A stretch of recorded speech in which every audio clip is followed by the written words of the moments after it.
I don't know about y'all, but I feel like it's been Sagittarius season for so long. I've enjoyed it. It's been wild. I went out a lot loose a little bit. It was nice. But I'm ready for a little bit of stability. You know what I'm saying? So right now in Capricorn season, make sure you subscribe to my blog so that you know when my Cap season post comes out so that you can stay prepared on the energy that's to come, yeah? But we're on day 17 of the December synastry challenge. And today we're talking about Mars in the second house. So if you've been following along, Mars in the second house is number 2 in my top 5 list of Mars overlays that have the most to least sex. I also kind of want to say it's like the best to worst sex, but sex is something that, you know, can be improved upon between two people. I feel like if they both put their minds to it, they can make something shake. You know what I'm saying? I feel like it's not about best to worst, but it's about the style that you're into and the frequency that maybe your preference. Also your love languages, you know. We'll get more into the love languages thing with Venus overlays, but right now we're talking about Mars. It's about sex, it's about action, and it is your drive. Mars in the second house is giving personal bodyguard. The house person is insanely protective of the Mars person with this overlay. And this is one where progression of things moves slow. Not for lack of interest, not for lack of attraction, but this person sees a lot of value in you, so they're willing to go at your pace. They want to just make sure that you feel comfortable with them first off.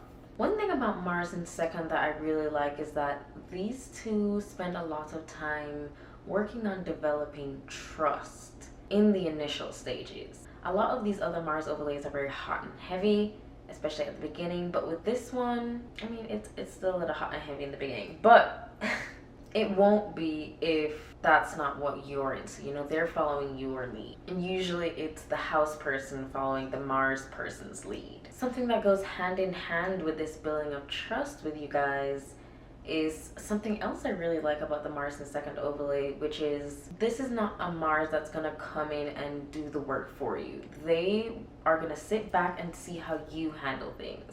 It may not be how they would handle it in their own life, but they're kind of like, your journey is yours, my journey is mine.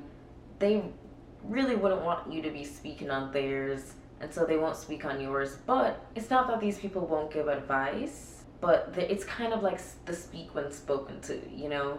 And it's also like an observing thing for them because they want to see how you react, not in a toxic way, not like purposely poking in order to see a reaction, but they just want to observe you in your natural habitat, see what you're capable of, and kind of just like learn to understand you. I love that. Like, no one likes anyone who tries to change them. It can be nice to have someone that will give advice when asked, but kind of leave you alone to do your own thing, you know, for the most part. Some people might not like this hands-off approach. Some people want a little bit more like co-deciding on most things. But this overlay thrives best when both parties are independent but choose to depend on each other when needed. And it feels better just knowing that that's someone that you can trust to do things your way, no matter what they think. This is still the second house, which is an earth sign ruled house. So yes, there's flexibility, but there are boundaries where if it gets to that point, they're just gonna step in. They try not to get to that point though, so that's why I really want to emphasize the first half of it, you know, because you get a lot of rope. Usually at the point that they step in, the other person is like, okay, whew, because I didn't know what I was gonna do there.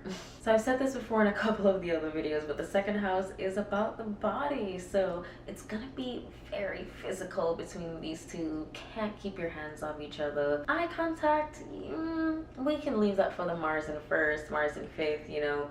But Mars in second, it's more about the subtle grazes. Just any touch, like you touch their knee and they're just like, oh, this is so much, this is so much. And it's very solely about touch, so like unless that's like everything else can be happening, maybe a little dirty talk, a little flirtation with the eyes, but nothing's really gonna get these two going until it gets to a physical touch moment. Like I said, the second house, they're trying to take their time, so that also includes in the sessions that you guys have, which is also why this is number 2, okay? Mars in the first, very hot and heavy, very physical attraction. It's not necessarily quick, but it can be. But I would say it's a mixture of quickies and average. Mars in the second, it's rounds and rounds and rounds all day, all weekend.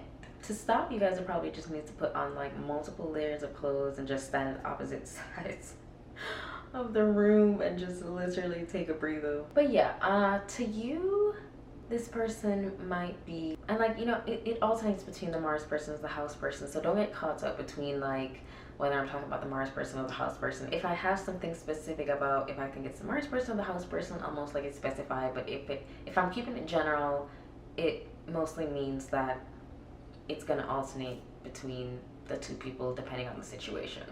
But yeah, so this person is very, you know, soft with you, understanding, calm, rational. When other people try you, they are like an attack dog. They are giving resting bitch face to anyone who ever thinks that they can even step to you. Don't play with it, don't play with it, don't play with it. Come on, baby, don't play with it. But yeah, I think that's all I have for that one. Tomorrow, oh my god, okay, I don't know. Tomorrow I'm kind of deciding between Mars in the 8th, Mars in the 7th.